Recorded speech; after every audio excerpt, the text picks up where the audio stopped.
용용이의 경제학 교실. 안녕하세요, 용용입니다. 오랜만에 덕질로 배우는 경제 용어가 생각이 나서 한번 주제를 찾아보았습니다.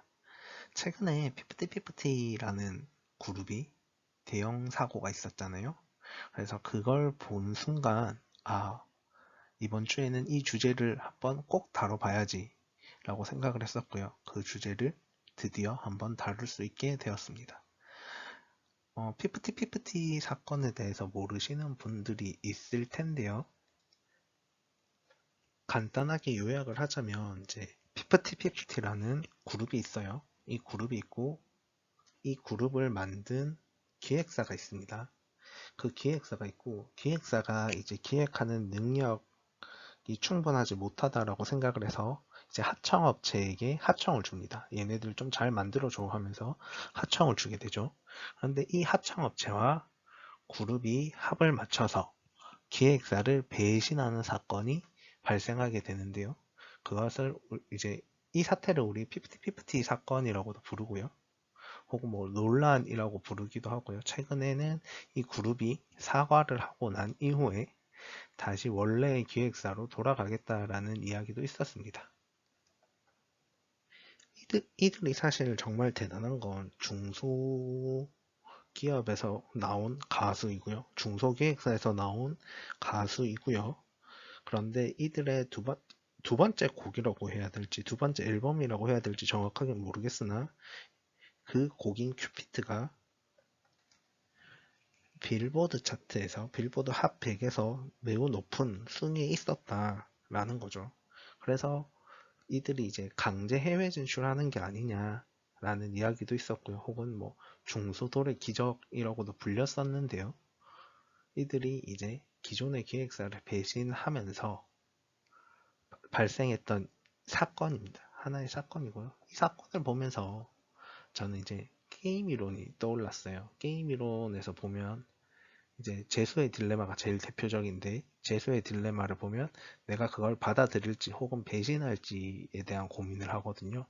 그 고민을 해서 결국 내가 배신을 하는 것이 가장 옳은 선택이다라고 생각을 해서 배신을 하게 되지만, 그 배신을 했을 때 내가 결과적으로는 더 나빠지는 경우가 생길 수 있다라는 걸 이제 좀 이따가 보여드릴 거고요.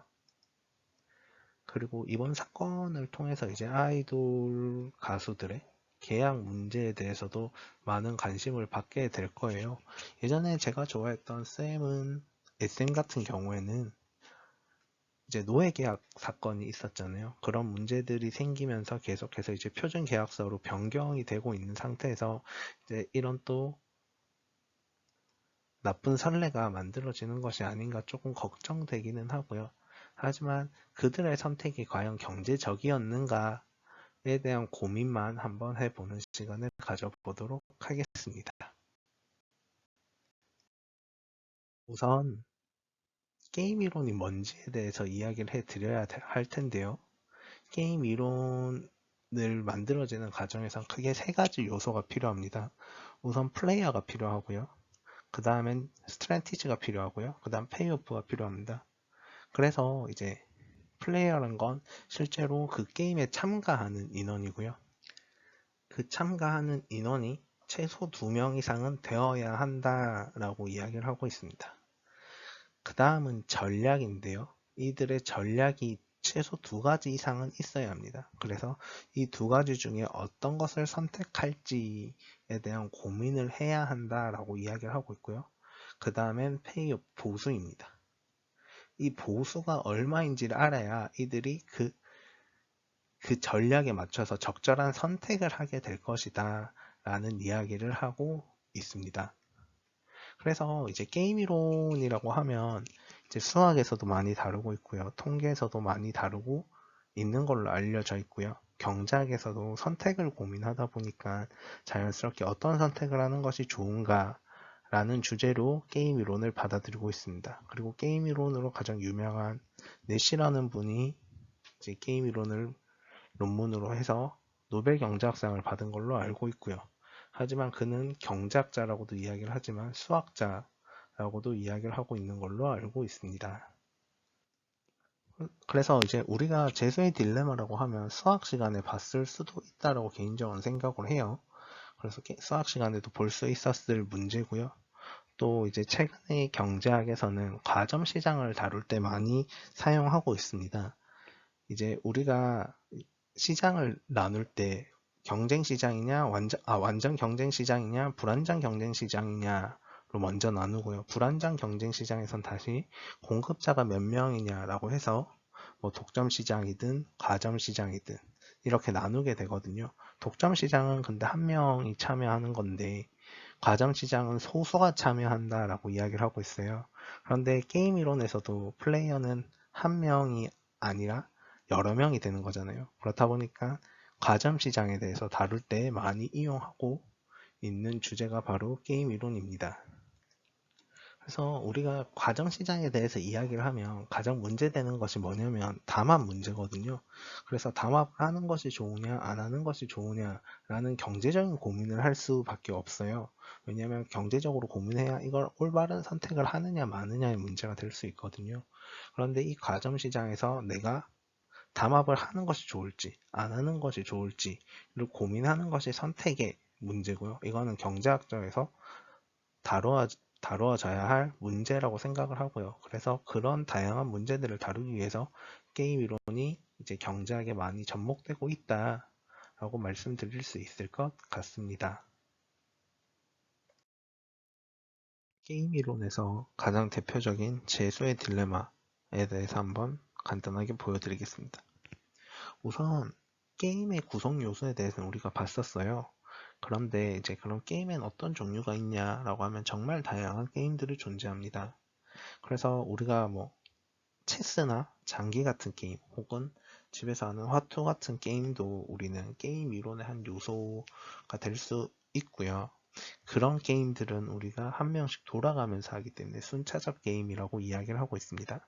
하지만 뭐 가위바위보 같은 게임은 동시에 하게 되잖아요. 그랬을 때 그랬을 때는 우리가 이런 게임은 동시형 게임이라고 이야기를 하고 있습니다. 재수의 딜레마도 마찬가지로 동시형 게임이 되는 거고요. 상대의 전략을 보지 못한 상태에서 내가 어떤 전략을 펼치는 것이 가장 좋을지에 대한 고민을 하는 것입니다. 그래서 이제 이 게임은 재수 A와 B를 잡았을 때 정확하게 물증이 없는 상태에서 심증만 있는 상태에서 이 범행 사실을 자백할지 혹은 배신할지에 대한 문제입니다. 앞에서 봤을 때처럼 플레이어가 명확하게 A, B 두 명이 존재하고요. 그 플레이어마다 자백을 할 것인지 배신을 할 것인지에 대한 전략을 선택할 수 있습니다. 그리고 아래 표와 같이 이제 페이오프 매트릭스라고 해서 보수 행렬이라고 이야기를 하거든요. 그래서 이 보수가 얼마인지도 서로 확인할 수 있는 상태입니다.